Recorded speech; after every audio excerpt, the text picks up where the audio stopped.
Hello, hello, hello. Um,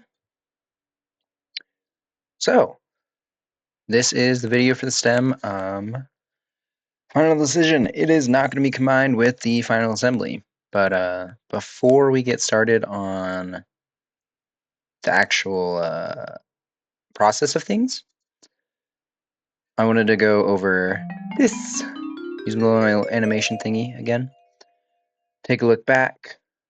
Yep, I have the wire structure twisted up and together. Form together, and then put those rings, and yeah. So we're going to get into that here in just a bit. And then after that, put the structure tying those rings together so they'll actually stay stable and strong. And then after that, animation's gone. But I go through and I fill it in with the intention of originally smoothing everything out. But at the end, you'll see I never did that because it just looked worse than if I left it kind of beady. But yep, go ahead. We got the first few rings here. And then a quick little segment from past me. Okie dokie. So I have prepared a wooden block and armature. Goes all the way up to here.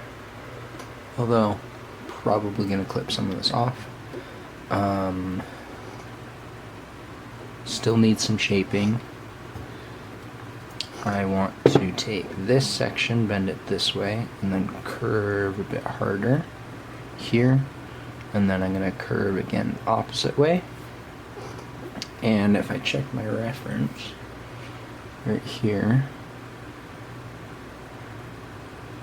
you all can barely see that. I'm getting pretty close. I do need the extra curve right here,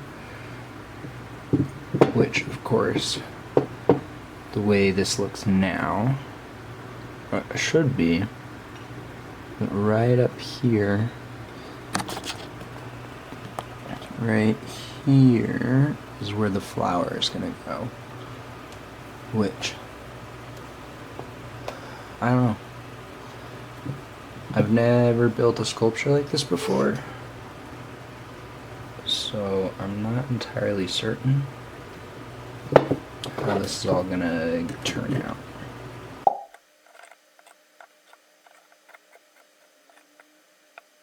Sort of have it curved that way, I guess. I don't know. Back to the time lapses. Okay. So literally right after recording that, I started attaching the rings to each other. And I guess I should go over how exactly I made the rings before I get into talking about what's going on screen right now. So you can see on the left side of the screen there's lids for jars, coins, there's a can there. Basically what I was doing is I was using it as a guideline of where I wanted my circle to be, and some of it was like on top of, some of it was around. Yeah. So after it was formed, clearly you cannot see what's on screen. I was not very focused on camera work here. So an interesting thing about how 3D pen building stuff works is you're actually able to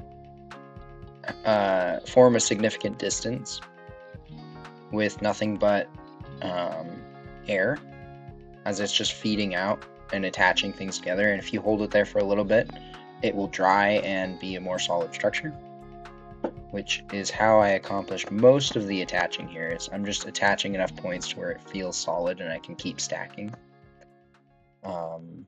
And here at this point, I screwed up and I was like, oh, this isn't feeling the way I want, so I chopped a whole bunch of the skeletal structure, and I was like, oh, I'll fix it. And I was like, nah, that's not the problem. And then I go in and I chop the entire top half that I had created so far, and I added another ring, and yeah,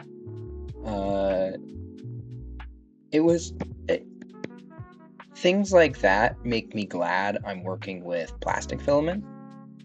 Because if I don't like it, I just chop it and reform it and remove the bits that are going to be sticking out or melt them back into place. And yeah.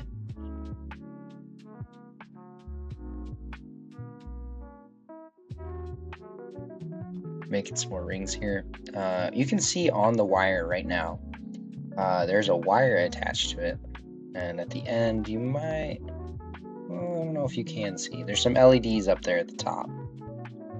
And those are actually the LEDs that I worked on wiring up in a video that will maybe, depends on when I finish editing it, we'll see. Okay, so after that skeletal structure, I infill a little bit, make sure it feels a bit better, a bit more solid basis to start doing stuff on.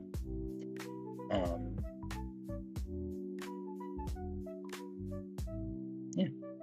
So with the way this really works is you will have those ribs on the first infill and the second infill, and on the third one where you're actually solidly filling, then you start to lose it, that fill, and so it becomes a lot more solid feeling, but also you lose all of that structuralness that you initially had, and you can manipulate with softer tones, not tones, but softer edges, and your form is less like a polygon. I think is the best way of describing it, and it becomes a lot more soft and organic looking, and so I was happy in that aspect about how this worked. The aspect I was not happy with is the fact that I couldn't figure out how to smooth it out effectively and in the time constraint. I think in the future I definitely want to try doing a smoothed out version, but at the same time, because of the medium and how, I don't know where I just went there. Because of how the medium works, you get these stringiness to it, this filament strings all over, and I think that gives a certain amount of character to the pieces and to the structure, to where even the flat pressed pieces that I manipulated and turned around, like, they still have all this character of they were made flat, like they were specifically 3D printed. Like, you can see the filaments still in more string-like form. So, almost burped there. We're good. In that aspect, I'm glad I didn't smooth it out, but at the same time, in the future, I think I want to try something smooth out.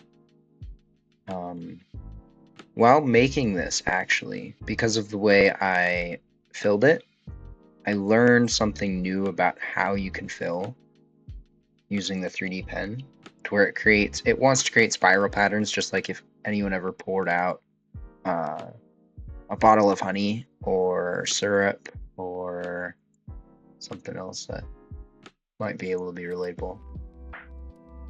I don't know, if you've ever poured a thick liquid, it tends to do spirals as it's building up if it's a straight laminar flow stream.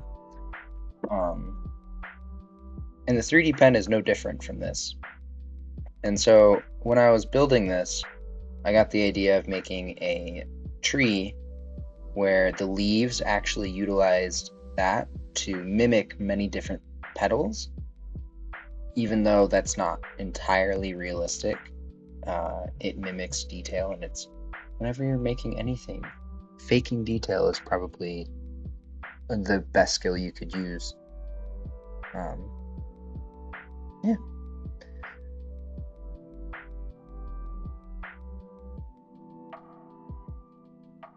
Looking at this now, I'm probably thinking, oh my gosh, that's a lot of filament you're putting on there. And you're right.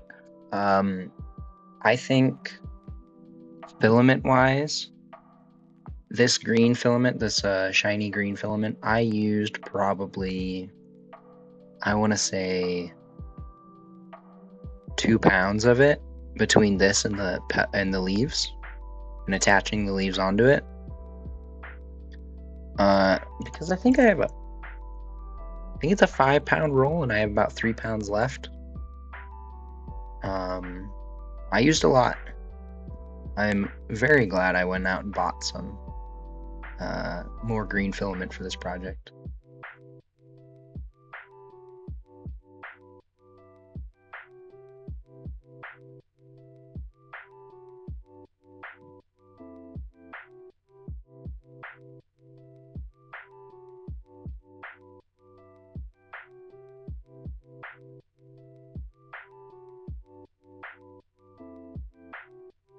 So some of these sections you can tell are very dented inwards, concave, because of the fact that when I was attaching the different infill, it sagged it because of the heat, and so now I'm having to go through and put so much extra filament here just to make it more smooth, and I do that constantly. And then a little bit of a technique. I don't know if you can really tell because of the speed of the time lapse, but that little white silicone thumb guard thing that I'm wearing, what I would do is I'd fill out a certain section and then I'd press it down with the thumb, and it would create a more flat texture, but it'd still be that filamenty texture. And if you look at the shinier bits, you can really tell. It looks a bit better that way than some of the other sections that are just more peaks and valleys type of deal. It wasn't until I through the stem that I actually felt really good about how the stem was looking. I felt it looked like a mess, and I was like, this is the disaster zone. I don't know if any of this is going to work, but then I slowly got further and further into it, and it started feeling way, way better. Yeah, I think we're almost done here, which means, yep, next video is going to be out next Monday. I know this one's out on Tuesday. It was a day late because I forgot about it. Next one's going to be the final assembly. So you will see all of the final assembly, which is exciting. And then sometime later, after probably my next project, I will upload a video about the electronics on this one. But yes, thank you for watching. Yep. And as always, I love you, Lauren. And be